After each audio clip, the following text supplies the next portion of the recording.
नमस्कार प्राइम न्यूजमा स्वागत छ। म जीवन खड्का र म एलिना केसी। सुरु गरौँ अहिलेसम्मका हेडलाइन्सबाट। अछाममा अविरल वर्षासँगै गएको पहिरोमा पुरेर मृत्यु हुनेको संख्या 22 पुग्यो। 11 जना अझै बेपत्ता, घाइतेको उद्धारपछि उपचार हुँदै।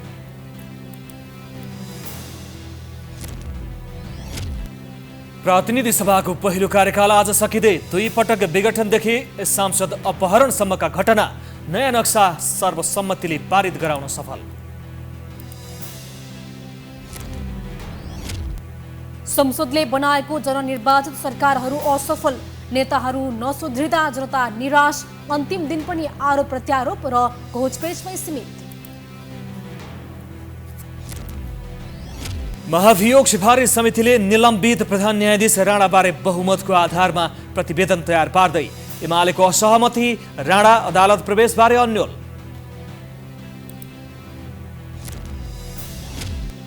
दशैं तिहारका लागि आजबाट सार्वजनिक यातायातको अग्रिम टिकट बुकिङ सुरु।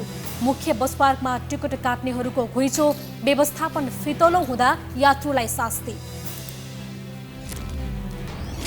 रुसी राष्ट्रपति भ्लादिमिर पुटिन र भारतका प्रधानमन्त्री नरेन्द्र मोदी बीच भेटवार्ता।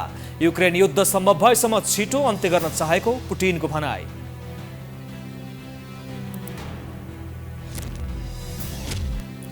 र प्रिमियर लिगको अगस्त महिनामा 5 खेलमा 9 गोल गरेका म्यान्चेस्टर सिटीका फरवार्ड एर्लिङ हालान्ड उत्कृष्ट खेलाडी बन्न सफल। प्राइम न्यूज अब विस्तारमा। अछाममा लगातारको वर्षापछि गएको पहिरोमा पुरिएर 22 जनाको ज्यान गएको छ भने थप 6 जना बेपत्ता भएका छन्। ढकारी गाउँपालिका, कमल बजार नगरपालिका र तुर्माखाद गाउँपालिकामा गरी 22 जनाको मृत्यु भएको प्रहरीले जनाएको छ। पहिरोमा पुरिएर ढकारी गाउँपालिका 6 का 2 वर्षीय नवीन बुढा, तुर्माखाद गाउँपालिका 5 की 17 वर्षीय जानकी शाही, सोही गाउँपालिकाका 17 वर्षीय विमला शाही, 45 वर्षीय नेत्र शाही, 36 वर्षीय मनिषा शाही, 17 वर्षीय कल्पना शाही, 13 वर्षीय सुन्दर शाही, 1 वर्षीय मेनिका शाही, 3 वर्षीय कल्पना शाही, 21 वर्षीय भावना शाहीको मृत्यु भएको छ। यस्तै कमल बजार नगरपालिका 6 का 30 वर्षीय अमृता कामी, 17 वर्षीय समिता कामी, 21 वर्षीय अर्धना कामी, 9 वर्षीय निखिल कामी, 36 वर्षीय मैनकला कामी, 15 वर्षीय गीता कामी, 12 वर्षीय शिरु कामीको पहिरोमा पुरिएर मृत्यु भएको जिल्ला प्रहरी कार्यालय अछामले जनाएको छ। यसैगरी कमल बजार नगरपालिका 8 ढुङ्गलाका 26 वर्षीय गम्भीर रात दमाई, 23 वर्षीय भाना दमाई, 6 वर्षीय डिग्रा दमाई, 3 वर्षीय कलु दमाई र 4 वर्षीय कल्पना दमाईको पहिरोमा पुरिएर मृत्यु भएको छ। पहिरोमा परि घाइते भएकाहरूको जिल्ला अस्पतालमा उपचार भइरहेको छ भने 3 जनालाई हेलिकप्टर मार्फत उद्धार गरी सुर्खेत अस्पतालमा लगिएको छ। पहिरोले गाईबस्तु, अन्न सबै बगाएको छ भने अहिले गाउँ शोकमा छ।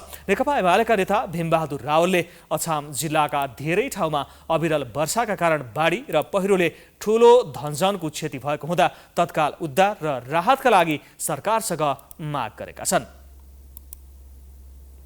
यसैबीच जिल्ला प्रशासन कार्यालयको आग्रहमा गृह मन्त्रालयले घाइतेको उद्धारका लागि हेलिकप्टर पठाएको छ। बेपत्ता हुनेको खोजी र घाइतेको उद्धार गरी उपचार कार्यलाई प्राथमिकता दिएको प्रशासनले जनाएको छ।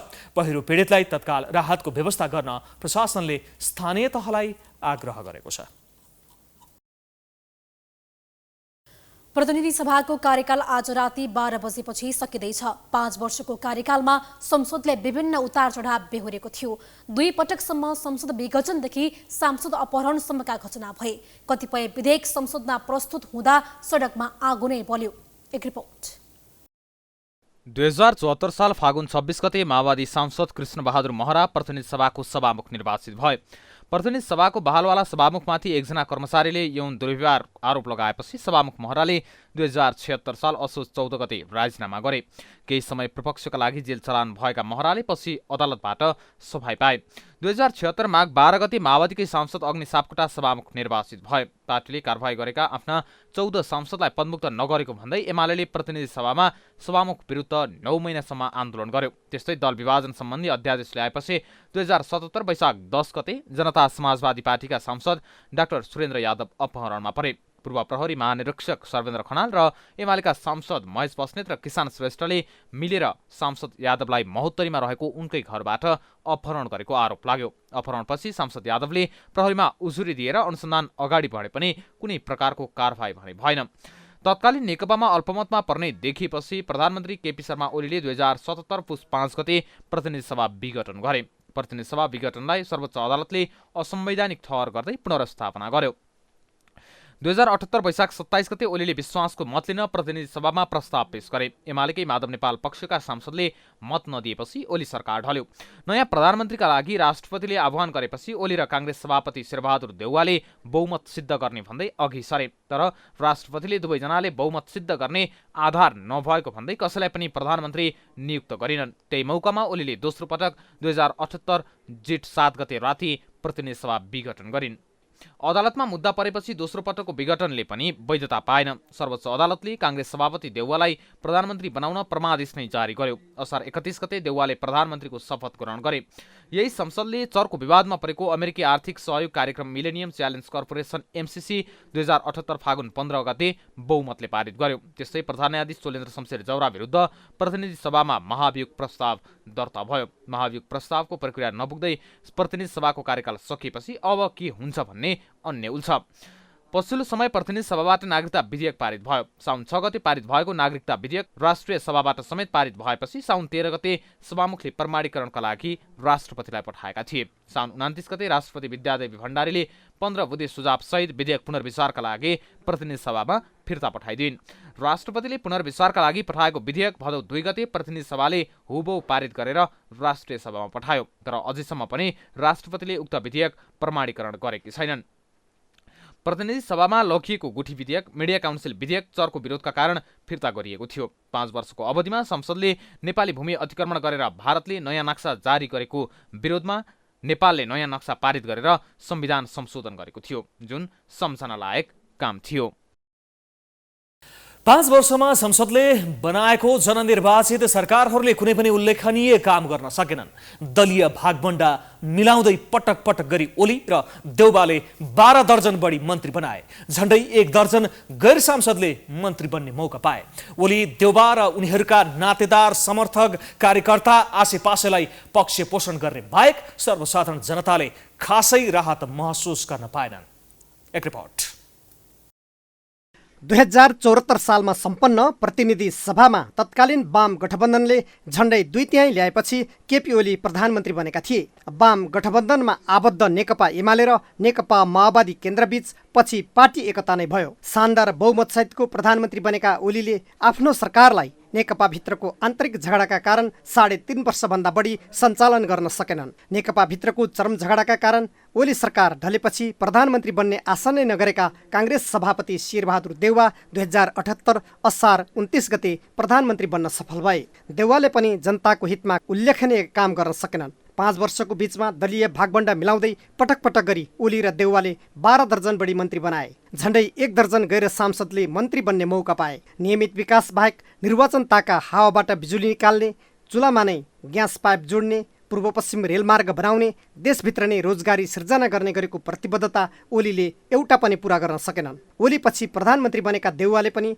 नियमित विकास बाहेक कुनै काम नगरी ओलीकै शैली देखाए। ओली देउवा र उनीहरूका नातेदार समर्थक कार्यकर्ता आसेपासेलाई पक्षपोषण गर्ने बाहेक सर्वसाधारण जनताले खासै राहत महसुस गर्न पाएनन्। नियमित रूपमा हुने गरेका विकास र निर्माणका काममा भने सुस्त गतिमा भइरहेका छन्। एमाले तत्कालीन ओली सरकारले लिपुलेक, कालापानी, लिम्पियाधुरा लगायतको चुचे नक्सा प्रकाशित गर्नुलाई उपलब्धिको रूपमा लिएको छ। तत्कालीन प्रधानमन्त्री केपी शर्मा ओलीको नेतृत्वको सरकारको प्रस्तावमा हाम्रो गुमेको भूभागलाई नक्साङ्कन गरिएको नक्सा प्रकाशन गर्ने र संविधानको अनुसूचीमा आबद्ध गर्ने काम गर्यौँ।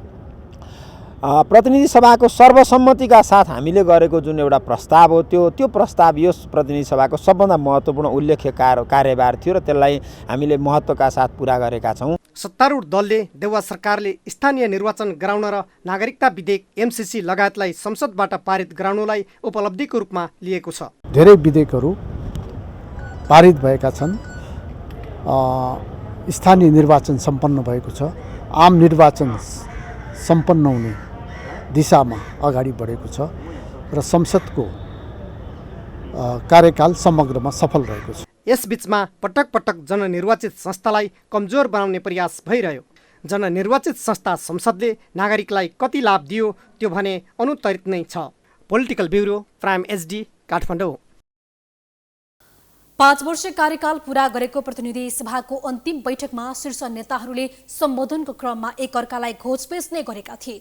प्रधानमन्त्री शेरबहादुर देउवा र प्रतिपक्षी दल नेकपा एमालेका अध्यक्ष केपी शर्मा ओली बीच एकअर्कालाई दोषारोपण गरेर आफू पन्छिन खोजेको देखिन्थ्यो। एक रिपोर्ट। संसदको अन्तिम बैठकको सुरुमा नै सभामुख अग्निप्रसाद सापकोटाले नेपाली कङ्ग्रेसका सभापति तथा प्रधानमन्त्री शेरबहादुर देउवालाई बोल्न समय दिएका थिए। उनले एमाले अध्यक्ष केपी शर्मा ओलीलाई लक्षित गर्दै चालु प्रतिनिधि सभा नै परमादेशबाट आएको बताए। उनले परमादेशले संसदमा फेरि ओलीसँग भेट्ने मौका दिएको बताए। हुन त हाम्रो प्रतिपक्षी दलको नेताले परमादेशको सरकार भनेर भन्नुहुनेछ, अहिले मलाई थाहा छ। यो संसदै परमादेशबाट आएको हो, जहाँ उहाँहरू हामीसँगै काम गर्न पाइरहेका छौँ। त्यस कारण यो परमादेश नभएको भए उहाँहरू हामी सँगै बसेर काम गर्नै पाउँथेनौँ। धेरै ठुल्ठुला हामीहरू चाहिँ नि विधेयकहरू पास गर्न सक्दैनथ्यौँ। त्यसै कारण चाहिँ नि यो मैले भनेपछि यो परमादेशले चाहिँ नि हामीलाई भेट गर्ने मौका दिएको छ। यसको लागि पनि चाहिँ नि न्यायालयले पनि न्याय गरेको मैले महसुस गरेको छु। प्रधानमन्त्री देउवाले सम्बोधन गरेपछि आएका प्रतिपक्षी दल एमालेका अध्यक्ष केपी शर्मा ओलीले संसदले सरकार बनाउन पाउने संवैधानिक अधिकार खोसेर परमादेश जारी भएको कुरा आपसमै पोल खोलाखोल भइसकेको भन्दै प्रधानमन्त्री देउवालाई जवाब फर्काएका थिए। विदायी सम्बोधनमा तितो बोल्न नचाहेको भन्दै ओलीले देउवाले परमादेशको कुरा गरेकाले त्यसको जवाब मात्र दिएको बताए। आज छुट्टिने बेलामा किन कठोर बोली बोल्नु छ र? केही कठोर बोली नबोलौँ छुट्टिने बेलामा। खालि प्रधानमन्त्रीज्यूले यसो कुरा उठाउनु भएको हुनाले त्यो बाटो बिराउला कि भनेर त्यसलाई यसो सही बाटोतिर लगाइदिन मात्रै खोजेको हुँ। प्रधानमन्त्री देउवाले संसद विघटनको विषयलाई पनि उठाएका थिए। उनले निर्वाचित संसदले दुई पटक समस्या भोग्नु परेको बताउँदै अहिलेको सरकारले 3 तहको निर्वाचन गर्ने अवसर पाएकोमा खुसी पनि व्यक्त गरेका थिए। यसै अवधिमा गणतन्त्र आए पश्चात निर्वाचित संसदले विघटनको पहिलो पटक समस्या बिहोर्नु पर्यो। जनताका अधिकार सुरक्षित गर्न, जनताले सङ्घर्ष गरी ल्याएको संविधानलाई बचाउन राजनीतिक दलका बीच सहकारी गरेर मुलुकलाई पुनः संविधान बमोजिम मात्रै चलाउने पद्धति बस्यो। एमाले अध्यक्ष ओलीले जनादेश अनुसार संसद नचलेपछि ताजा जनादेशमा जान खोजेको भन्दै आफ्नो कदमको बचाउ गरेका थिए। उनले अहिलेको सरकारले निर्वाचन घोषणा गर्नु प्रतिगमन हो त भनी प्रश्न समेत गर्न भ्याए। सम्माननीय प्रधानमन्त्रीज्यूले भन्नुभयो संसद पुनर्स्थापना भएको भए हुनाले हामी आज सँगै भेट्न पाएका छौँ भनेर। फेरि चुनाव त घोषणा गर्नुभएको छ, फेरि आजबाट अन्त्य हुँदैछ भनेपछि तपाईँ प्रतिगमन गर्दै हुनुहुन्छ। यसको अर्थ त्यही हो? होइन भने गत वर्ष वैशाखमा चुनाव भइसक्थ्यो, कुनै प्रणाली जान लागेको त थिएन, संविधान जान लागेको त थिएन। प्रतिनिधि सभाको निर्वाचन गत वर्ष वैशाख 17 र 27 गते हुन्थ्यो र नयाँ संसद आउँथ्यो। ओलीपछि बोलेका नेकपा माओवादी केन्द्रका अध्यक्ष पुष्पकमल दाहाल प्रचण्डले पनि ओलीको कडा आलोचना गरेका थिए। पार्टीभित्रको विवादको कारण प्रतिनिधि सभा भङ्ग गरेको र निर्वाचनमा जानुलाई विरोध गरेको भन्दै भ्रम फैलाउन खोजेको भन्दै ओलीको आलोचना गरेका थिए। यो तुलना गर्नेको पनि एउटा हद हुन्छ नि। यो हामी यहाँ सबै बसेका केही नै नबुझ्ने छन् भन्ठान्नु भयो हो कि प्रतिपक्षी दलको नेताले, अथवा नेपाली जनता केही जान्दैनन्, यी भेडै छन् भन्ठान्नु भयो हो कि होइन भने अहिले संविधानद्वारा निर्देशित भावअनुसार नै, प्रक्रियाअनुसार नै हामी स्थानीय तहको निर्वाचन सम्पन्न गरेर अब प्रदेश र सङ्घको निर्वाचनतिर जाँदैछौँ। निर्वाचन घोषणा गर्नेलाई हामीले कहिले प्रतिगमन भन्यौँ? प्रतिपक्षी दलको नेतालाई मेरो प्रश्न। हामीले प्रतिगमन त्यसलाई कहिल्यै भनेको होइन। हामीले प्रतिगमन भनेको संविधान मिचेर हुँदै नभएको अधिकार प्रयोग गर्न नदिएको अधिकार प्रयोग किन गरियो? प्रतिनिधि सभाको कार्यकालको अन्तिम दिन शनिबारको बैठकमा दलका शीर्ष नेताले आपसमा हार्दिकता साटासाट गर्ने धेरैको अपेक्षा थियो। तर छुट्टिनु अघि धन्यवाद आदान प्रदान र 5 वर्ष कामको समीक्षा गर्नुको साटो शीर्ष नेताहरू घोचपेच र एक अर्का विरुद्ध तीतो टिप्पणीमा उत्रिएका थिए। 2 पटक विभाजन र सत्ता केन्द्रित राजनीतिको मार खेपेको संसदले 5 वर्ष बीचमा उत्साहजनक काम गर्न सकेन। तर सत्ता पक्ष र प्रतिपक्षको बेमेल, कोभिड-19 को प्रभाव तथा सत्ता राजनीतिको फोहोरी खेलले यो 5 वर्षीय अवधि निराशाजनक बनेको सांसदहरूको अनुभव छ। एक रिपोर्ट। सत्ता पक्ष र प्रतिपक्षको बेमेलका कारण संसदले 5 वर्ष अवधिमा उल्लेखनीय काम गर्न सकेन। संसद सञ्चालन गर्नका लागि सत्ता पक्ष र प्रमुख प्रतिपक्षको सम्बन्ध रचनात्मक तथा सृजनात्मक हुनुपर्नेमा सत्ता राजनीतिको फोहोरी खेलले गर्दा सुमधुर बन्न सकेन, जसका कारण सरकारले पर्याप्त मात्रामा संसदलाई बिजनेस दिन सकेन। अन्तिम अवस्थामा नागरिकता सम्बन्धी विधेयक पारित गरे पनि संक्रमणकालीन न्यायलाई सम्बोधन गर्न संसद उदासीन रह्यो, जसको परिणामस्वरूप सत्य निरूपण तथा मेलमिलाप विधेयक संसदीय समितिमा अलपत्र छ। यद्यपि संसदले नेपाल प्रहरी तथा प्रदेश प्रहरी ऐन 2076, तेजाब तथा अन्य घातक रासायनिक पदार्थ नियमन सम्बन्धमा व्यवस्था गर्न बनेको विधेयक, यौन हिंसा विरुद्ध केही नेपाल ऐनलाई संशोधन गर्न बनेको विधेयक लगायत 7 दर्जन विधेयक पारित गरेको छ। संसदको सभामुख भइसकेकी पूर्व सभामुख ओन्सरी घरती संसदले राजनीतिक दाउपेचका कारण उल्लेखनीय काम गर्न नसकेको बताउँछिन्। धेरै उर्वर कामहरू गर्न सक्थ्यौँ, तर हामीले चाहिँ धेरै समयहरूमा चाहिँ दलहरूको बिचमा विभिन्न प्रकारको विवादहरू समाधान गर्न र 2 पटक चाहिँ विघटनकै कुरा लिएर चाहिँ जनतामा जानुपर्ने यस्तो किसिमको कुराहरूमा हामीले समय व्यतीत गर्नु पर्यो। त्यसैले म चाहिँ यो 5 वर्षको कार्यकालमा जति रफ्तारमा काम हुनुपर्ने हो त्यो नभएको रूपमा लिएको छु। यस्तै भनाई संसदीय मामिलामा लामो समयसम्म अनुभव सम्हालेका नेकपा एकीकृत समाजवादीका सम्मानित नेता तथा पूर्व प्रधानमन्त्री झलनाथ खनालको छ। उनले सत्ता पक्ष र प्रमुख प्रतिपक्ष बीचको तिक्तताले संसदीय काममा गतिरोध सामना भइरहेको बताए। यो 5 वर्षको कार्यकाल जति सुखद बनाउन सकिन्थ्यो, हुनु पर्थ्यो, त्यस्तो हुन सकेन।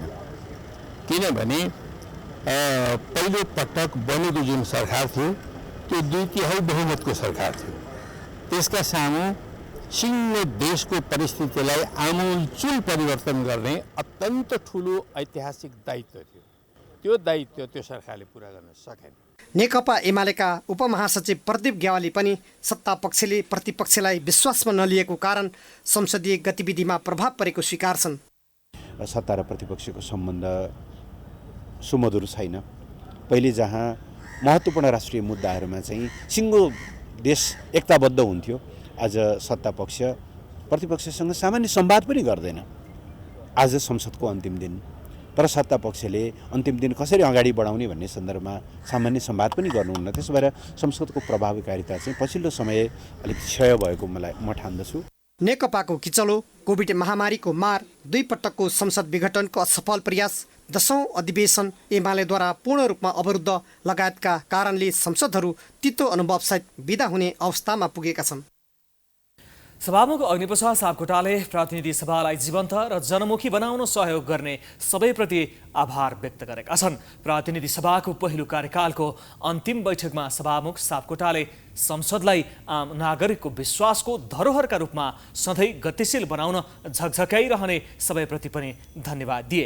विभिन्न आरोह अवरोह पार गर्दै कैयौं विषयलाई निष्कर्षमा पुर्याएर र केही विषय सघन विमर्शका लागि सुम्पेर सङ्घीय संसद प्रतिनिधि सभाको पहिलो कार्यकाल सम्पन्न भएको उनले बताए। एउटै कार्यकालमा 2 पटकसम्म संसदको विघटन र पुनस्थापना सम्भवतः विश्वकै संसदीय इतिहासमा पहिलो परिघटना भएको उनले बताए। उनले लिम्पियाधोरा, लिपुलेक र कालापानी समेटिएको नेपालको नक्सा जारी गर्ने सन्दर्भमा प्रतिनिधि सभामा दलहरूबीच देखिएको अभूतपूर्व एकताको प्रदर्शन सदा स्मरणीय रहने धारणा राखे।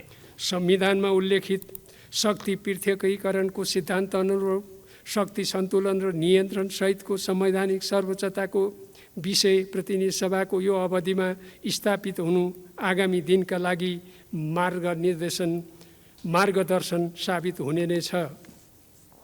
संसदको सफलतामा दलहरूको उच्च समझदारी र सहकारी आवश्यक छ। 11औं अधिवेशनमा उल्लेखनीय कार्य भएको तथ्यले पनि दलहरूबीच उच्च समझदारी बन्दा संसदले गति लिने यथार्थ पुनर्पुष्टि भएको छ।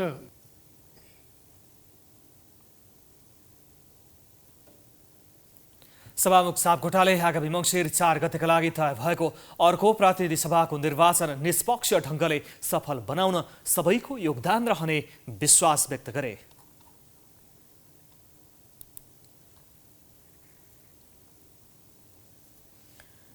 प्रतिनिधि सभाको महाभियोगको सिफारिस समितिले निलम्बित प्रधान न्यायाधीश चलेन्द्र शमशेर जबराको पूरक प्रश्नको बयान सम्पन्न गरेको छ। शनिबार बसेको समिति बैठकले बयानको लिखित रूपमा हस्ताक्षर गराउनुका साथै पूरक प्रश्नको जवाफ लिएको कांग्रेस नेता मेन विश्वकर्माले जानकारी दिए। यसअघि बयान सुनेर हस्ताक्षर गरेका जबराले शनिबार भने नसुनिकनै सबै बयानमा हस्ताक्षर गरेको उनले बताए। महाभियोग प्रस्तावमाथि अनुसन्धान सकेर प्रतिवेदन तयार गर्न सुरु गरिएको विश्वकर्माले बताए। विगतमा गरेका भनेको पहिलेका बैठकहरूमा गरेका बयानहरूको कपीमा नसुनिकनै गर्नुभयो? नसुनि होइन, उहाँले आफूले गरेको बयानको हामीले हस्तलिखित उतारेका थियौँ। त्यसमा उहाँले पेज वाइज सबैमा हस्ताक्षर गर्नुभयो। नेपाली कागजमा तयारी गरिएको र तत्पश्चात हामी सदस्यहरूले उहाँलाई प्रतिप्रश्न गऱ्यौँ र प्रतिप्रश्न गर्दा स्पष्ट पार्ने काम उहाँबाट भयो र दफावार सबै प्रश्नका नम्बर 1बाट 43सम्मकोमा उहाँले स्पष्ट पार्नुभयो र अहिलेको पहिलो चरणको बैठक सम्पन्न भएको छ र अब दोस्रो चरणमा हामी प्रतिवेदनको मसौदामाथि छलफल गर्छौँ। समितिमा रहेका एमालेका सांसदहरूले महाभियोग पुष्टि हुन आवश्यक प्रमाण नपुगेको बताएका छन्। महाभियोग छिनोफानो नभई प्रतिनिधि सभाको कार्यकाल सकिएपछि निलम्बित प्रधान न्यायाधीश नियमित कामकाजमा फर्कन पाउँछन् वा पाउँदैनन् भन्ने बारे कानूनमा स्पष्ट व्यवस्था छैन। संविधानविदहरूका दुई थरी धारणा छन्। प्रस्तावको टुङ्गो नलागेसम्म जबराको निलम्बन फुकुवा नहुने व्यवस्था संविधानमै रहेको कतिपयको जिकिर छ। दशैंका लागि काठमाडौँ उपत्यकाबाट बाहिरिने नागरिकका लागि आजदेखि सार्वजनिक बसको टिकट बुकिङ खुल्ला भएको छ। बुकिङ खुल्ला भइसके सर्वसाधारणहरू बस पार्कमा बिहानैदेखि टिकट लिन पुगेका छन्। अनलाइनबाट नै टिकट बुकिङ गर्न मिले पनि उनीहरू पानीमा भिज्दै बस पार्क पुगेका हुन्। तर व्यवस्थापन पक्ष राम्रो नहुँदा सर्वसाधारणले वर्षाको समयमा शास्ति खेपेका छन्। एक रिपोर्ट। आजदेखि टिकट बुकिङ खुल्ला भएसँगै गङ्गबु बस पार्कमा भिडभाड बढिरहेको छ। अहिले यहाँ पानी परिरहेको छ, तर यो पानी पर्दा पर्दै पनि मेरो पृष्ठभूमिमा देखिरहनु भएको छ। दसैँमा घर जानको लागि टिकट काट्नको लागि यो लाइन बसिरहेको छ र करिब 2-3 घण्टा अगाडिदेखि नै लाइन बसेर टिकटको पर्खाइमा रहेका छन्। टिकट काट्ने हतारोमा यात्रुहरू रहेका छन्। खाना खान जानुभएको भनेर जानुभएको 11:20 बजे, अहिले 12:30 भयो। 1 बज्यो, अहिलेसम्म आउनु भएको छैन। हामीले यहाँ पानी छाता छैन, केही छैन। भएन यहाँ यो ढोका लगाइदिनु पर्थ्यो, हामी जान्थ्यौँ, भोलि आउँथ्यौँ। बिहानैदेखि यहाँ यात्रुहरू टिकट काट्नको लागि लाइनमा बसिरहेका छन्। तर यो काउन्टर हामीले हेर्नुपर्छ। यो काउन्टरमा अहिले कोही पनि टिकट दिनको लागि, टिकट काट्नको लागि कोही पनि छैनन्। यहाँ यात्रुहरू कति बेलादेखि बसिरहेका छन् र कति बेलादेखि यहाँ टिकट काट्ने मान्छेहरू आइरहेका छन्, यो विषयमा कुरा गर्छौँ। स्वागत छ हजुर। हजुर नमस्ते। कति बेलादेखि? म 10 बजेदेखि आएको। यहाँ मान्छे यहाँ 11:25 खाना खान जानुभएको, अझै आउनु भएको छैन। के भन्न चाहनुहुन्छ? यदि अब तपाईँहरू आएर लाइनमा बस्ने, उहाँहरू चाहिँ नहुने? अब यस्तो गरेर त भएन नि त। हामी अब दसैँको लागि घर जान लागेको, यस्तो दुःखमा छ सबजना है। बिहानदेखि पानी परिरहेछ, यो त उहाँहरूले बुझिदिनु पर्ने हो जस्तो लाग्छ मलाई चाहिँ। बिहान 7 बजे आएको, यहाँ 15 मिनट लाएर एउटा टिकट काट्छ बल्ल बल्ल, अनि त्यति ढिला भइरहेको। यस्तो अब चाडबाडको बेलामा यस्तो मान्छेहरूको भिड छ, अनि के गर्ने, यस्तै छ। अब यहाँ एउटा टिकट काट्न 15-20 मिनट लागिरहने, कहाँ हुन्छ त्यस्तो त। 9:30 बजेदेखि लाइनमा थिएँ। 9:30 लाइनमा हुनुहुन्थ्यो, तर अझै पालो आएन। पालो आए पनि अब यहाँ त्यस्तो भयो। पालो आउने भन्दा पनि यहाँ टिकट काटिसकेको, जुन एकचोटि काटेको टिकट सिस्टम थियो नि, त्यो टिकटलाई पनि फेरि पनि बन्द गरेर बसहरू डबल पर्यो भनेर टिकट सच्याउनको लागि बाहिर गएर बसेको अवस्था पाइयो।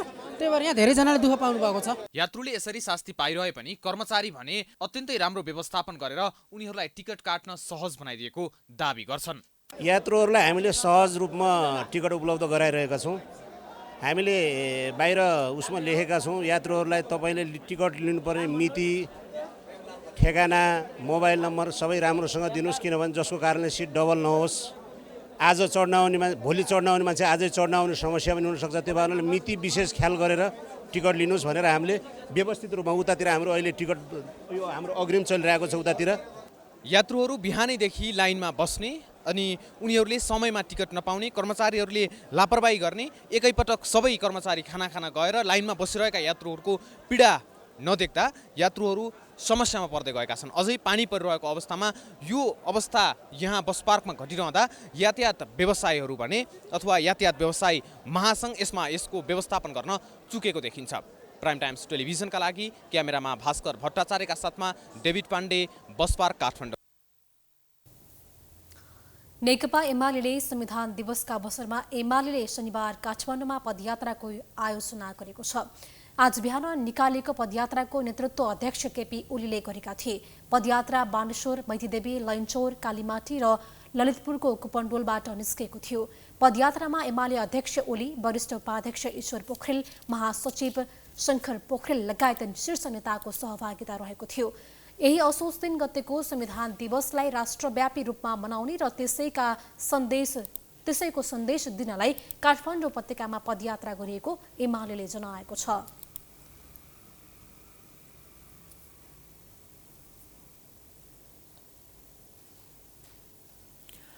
असोज सङ्क्रान्तिको अवसरमा आज विश्वकर्माको पूजा गरिएको छ। शिल्प र प्रविधि सम्बन्धी काम गर्नेहरूले विश्वकर्माको पूजा आराधना गर्ने गर्दछन्। आजको दिन विश्वकर्मासँगै वाहन तथा काम गर्ने प्रविधि तथा यन्त्रहरूको पूजा गर्ने चलन छ। प्रविधि र यान्त्रिक काम गर्नेहरूले यो दिन कार्यस्थल सजाई धुमधामका साथ यो पर्व मनाउने गर्दछन्। विश्वकर्मा खुसी भए उनको गुण आफूमा प्राप्त हुने जनविश्वास छ। विश्वकर्मा विशेष गरी प्रविधि र शिल्पका देवता मानिन्छन्। पौराणिक तथा संस्कृत साहित्यमा विश्वकर्मा ठुला वास्तुविद भएको उल्लेख छ। द्वापर युगमा भगवान कृष्णलाई राक्षसले दुःख दिएपछि विश्वकर्माले समुद्रको बीचमा भेदद्वारका बनाएर लुकाएको बताइन्छ। अब बिजनेस न्यूज।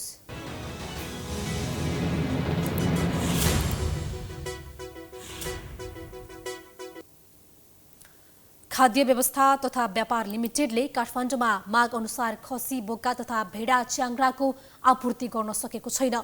निजी स्तरबाट नै उपत्यकामा परिपूर्ति हुने गरेको छ। यसपटक निजी व्यवसायलाई चौपाया बिक्री गर्ने स्थानबाट हट्न निर्देशन दिएपछि खसी, बोका र च्याङ्ग्राको अभाव हुने भएको हो। यसले स्वतः मूल्य बढ्ने देखिएको छ। एक रिपोर्ट। खाद्य व्यवस्था तथा व्यापार कम्पनी लिमिटेडले जम्मा 3000 चौपाया आयात गर्ने तयारी गरिरहेको छ। के लिमिटेडको तयारीले काठमाडौँको चौपायाको आवश्यकतालाई परिपूर्ति गर्न सक्ला त? तथ्याङ्क अनुसार दशैं तिहारका लागि काठमाडौँ उपत्यकामा 70,000 खसी, बोका तथा भेडा च्याङ्ग्राको आवश्यकता पर्ने गर्छ। तर खाद्य व्यवस्था तथा व्यापार कम्पनी लिमिटेडले मात्र 3000 चौपाया भित्राउने तयारी गरिरहेको छ। यो वर्ष पनि हामी यसैको निरन्तरता स्वरूप करिब 3000वटा चाहिँ खसी, बोका, च्याङ्ग्रा ल्याउने हाम्रो योजना रहेको छ। उपत्यकाको 50% चौपायाको माग परिपूर्ति गर्ने काठमाडौँ चौपाया खरिद बिक्री प्रहरीलाई काठमाडौँ महानगरपालिकाले 15 दिनभित्र हटाउनको लागि सूचना जारी गरेको छ। यसरी दशैंको मुखमै प्रहरीलाई हटाउन निर्देशन दिँदा यस वर्षको दशैंमा चौपायाको मूल्यमा वृद्धि हुने कतिपयको बुझाइ छ। महानगरपालिकाले 15 दिनमा हटाउन भन्दै सूचना प्रकाशन गरेपछि निजी व्यवसायी चिन्तामा परेका छन्। महानगरपालिकाले दशैंको मुखमा बिना कारण हटाउन निर्देशन दिएको उनीहरूको आरोप छ। अलिकति अन्यल स्थिति छ। अब दशैंको बेला छ, अब यो व्यक्तिगत जग्गामा हामीले लिएर बसेका छौँ। यो व्यक्तिगत जग्गामा लिएर बसेकोमा मापदण्ड के पुग्यो पुगेन भन्ने कुरामा हामीलाई कुनै सूचना गरेको छैन, छलफलमा बोलाएको छैन, हट्ने भनेको छ। अब व्यापारीहरूलाई अब अस्ति पनि महानगरबाट आयो, तपाईँहरू हट्नुपर्छ है भनेको छ। यता महानगरपालिकाले भने प्रदूषण भएका कारण सो प्रणालीलाई हटाउन निर्देशन दिएको जनाएको छ। त्यस क्षेत्रका स्थानीयले प्रदूषण भएको गुनासो गरेपछि हटाउन निर्देशन दिएको महानगरपालिकाको दाबी छ। यो जुन चाहिँ चौपाया यानि कि खसी, बोकाहरू चाहिँ बेचबिखन चाहिँ यो कलङ्कीमा भइरहेछ हैन, त्यो पक्कै पनि त्यो जमिन निजी जमिन हो तर चाहिँ त्यहाँ बिक्री वितरण गर्दै गर्दाखेरि चाहिँ त्यहाँको समुदायहरूले चाहिँ त्यो हामीमा चाहिँ पोल्युसन भयो र चाहिँ त्यो वातावरण चाहिँ अनुकूल भएन। बस्न लायक र हेर्न लायक र चाहिँ त्यहाँ कमाउन लायकको ठाउँ हुनुपर्छ। कमाउँदै गर्दाखेरि चाहिँ अरूलाई चाहिँ समस्या हुने गरिकन कमाउनु हुन्न भन्ने हाम्रो उद्देश्य हो। महानगरपालिकाले भने जस्तो प्रदूषण भने सो क्षेत्रमा छैन। चौपाएका मलमूत्र, खेरा गएका घाँसपातलाई पनि व्यवस्थित गरेर राखिएको पाइएको छ। अब यो चाहिँ हामीले त्यो चाहिँ खसी बजारभरिको चाहिँ घाँसपातहरू यसरी यहाँ पहिला यसरी राख्छौँ। खोलाभन्दा यतापट्टि किनारमा यसरी कम्पाउन्ड लगाएको छ, हामीले बार हालेको छौँ। यहाँ घाँस यसरी थुपारिन्छ अनि यो कुहियाको गाडीमा आएको मलहरू अनि मल भइसकेपछि यसरी यहाँ राखिन्छ। महानगरपालिकाले अध्ययन अनुसन्धान नै नगरी निर्देशन दिएको व्यवसायीहरूको गुनासो छ। काठमाडौँ महानगरपालिकाले अनुगमन गर्नु पर्यो। यसको अब कहाँ फोहोर भयो, कहाँ के भयो। अब हामीले फोहोर गऱ्यौँ, यसको मलमूत्रहरू भयो 300 रुपियाँ बोरा किन्न आइहाल्छ। यहीँ किन्न आउँछ, हामीले कहाँ फोहोर गऱ्यौँ। 15 दिनभित्र हटा भनेर गैर जिम्मेवार र कुनै चाहिँ अनुसन्धान नगरिकन, नहेरिकन, नबुझिकन गरेको र यो पत्रिकामा अरूको चाहिँ कुनै मान्छेको चाहिँ उषा हाटमा चाहिँ पत्रिकामा दिएको भरमा चाहिँ पत्रिकामा दिनुभयो। त्यसमा हामीले एकदम दुःख लागिरहेछ। न त सरकारी निकायले माग अनुसारको चौपाया उपलब्ध गराउन सकेको छ, न त निजी व्यवसायलाई काम गर्न दिइरहेको छ। यस्तै हो भने यसपटकको दशैंमा मासुको अभाव हुने र मूल्य बढ्न सक्ने सम्भावना देखिन्छ। दशैंताका उपत्यकासँगै देशैभरि नै चौपायाको अत्याधिक माग हुने गर्छ। सरकारवाला निकाय व्यापारीलाई सहज तरिकाले बिक्री गर्न सक्ने र आम नागरिकले सहज र सुलभ दरमा खरिद गर्न सक्ने वातावरण मिलाउनको लागि केन्द्रित हुनु अत्यन्त आवश्यक छ। क्यामेरामा दिलमन्यु सिलवालका साथमा सुष्मन विश्वकर्मा, प्राइम एसटी, काठमाडौँ। दशैं तिहार, छठ लगायतका पर्वलाई लक्षित गर्दै सरकारले आजदेखि सुपथ मूल्य पसल सञ्चालनमा ल्याएको छ। सुपथ पसलबाट सर्वसाधारणले बजारमा पाउने मूल्यभन्दा केही सस्तोमा सामानहरू खरिद गर्न पाउनेछन्। तर आज पहिलो दिन भएकोले उपभोक्ताहरूको उपस्थिति भने देखिएको छैन। एक रिपोर्ट। चाडबाडको मुखमा सरकारले हरेक वर्ष सुपथ मूल्य सञ्चालन गर्दै आएको छ। सोही अनुसार यो वर्ष पनि सरकारले सुपथ मूल्य पसल सञ्चालनमा ल्याएको हो। साल ट्रेडिङले 42 कार्यालयमा रहेका आउटलेटबाट छुट दिनेछ। त्यस्तै खाद्य व्यवस्था तथा व्यापार कम्पनीले पनि 40 जिल्लामा रहेका 44वटा बिक्री केन्द्र तथा आउटलेटबाट छुट दिनेछ।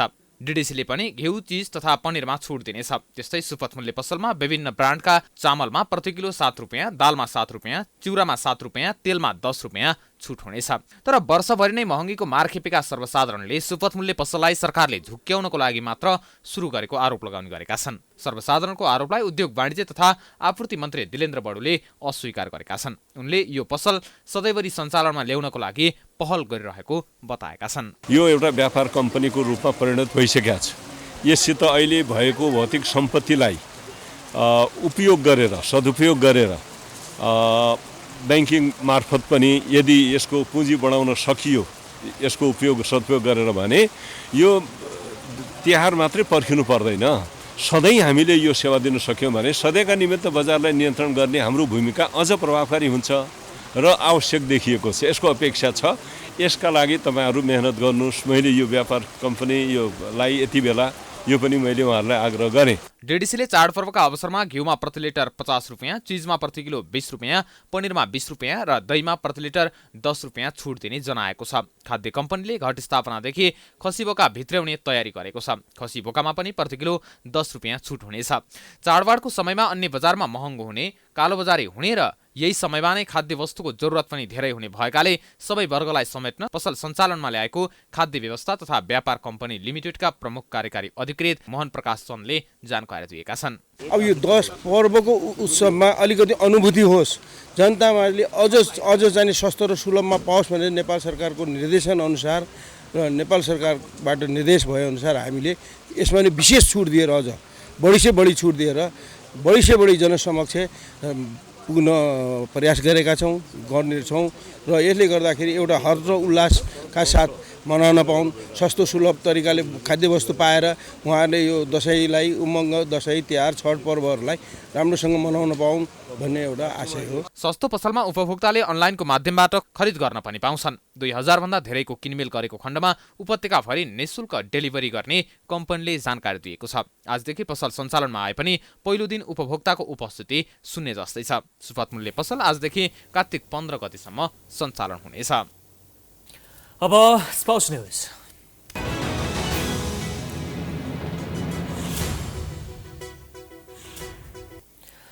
म्यान्चेस्टर सिटीका फरवार्ड एर्लिङ हालान्ड प्रिमियर लिगमा अगस्त महिनाको उत्कृष्ट खेलाडी बनेका छन्। प्रिमियर लिगले हालान्डलाई अगस्त महिनाको प्लेयर अफ द मन्थ घोषित गरेको हो।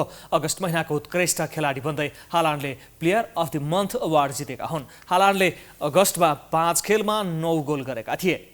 यसै समरमा सिटी आएका हालान्डले क्लबका लागि उत्कृष्ट खेलिरहेका छन्। नर्वेजियन फरवार्डले पहिलो पटक प्रिमियर लिगको player of the month award जितेका हुन्।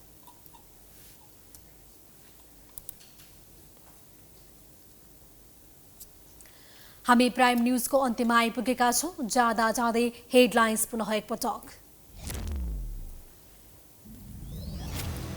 अछाममा अविरल वर्षासँगै गएको पहिरोमा पुरेर मृत्यु हुनेको संख्या 22 पुग्यो। 11 जना अझै बेपत्ता, घाइतेको उद्धारपछि उपचार हुँदै।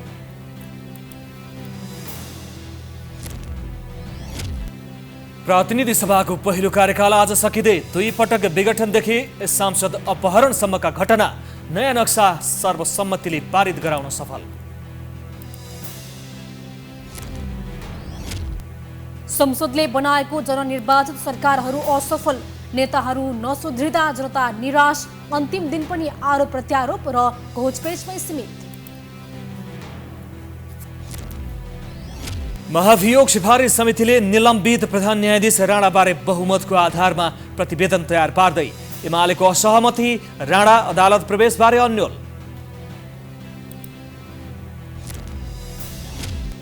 दशैं तिहारका लागि आजबाट सार्वजनिक यातायातको अग्रिम टिकट बुकिङ सुरु। मुख्य बस पार्कमा टिकट काट्नेहरूको घुइँचो, व्यवस्थापन फितलो हुँदा यात्रुलाई शास्ति। रुसी राष्ट्रपति भ्लादिमिर पुटिन र भारतका प्रधानमन्त्री नरेन्द्र मोदी बीच भेटवार्ता। युक्रेन युद्ध सम्भव भएसम्म छिटो अन्त्य गर्न चाहेको पुटिनको भनाई।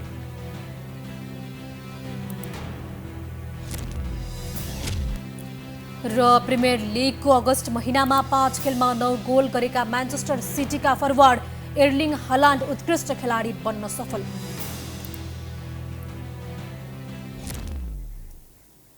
प्राइम न्यूज अहिलेलाई सकियो। यसपछिको प्रस्तुति धमलाको हमला हेर्न सक्नुहुनेछ। हेर्दै गर्नुहोला प्राइम टाइम्स एचडी। नमस्कार।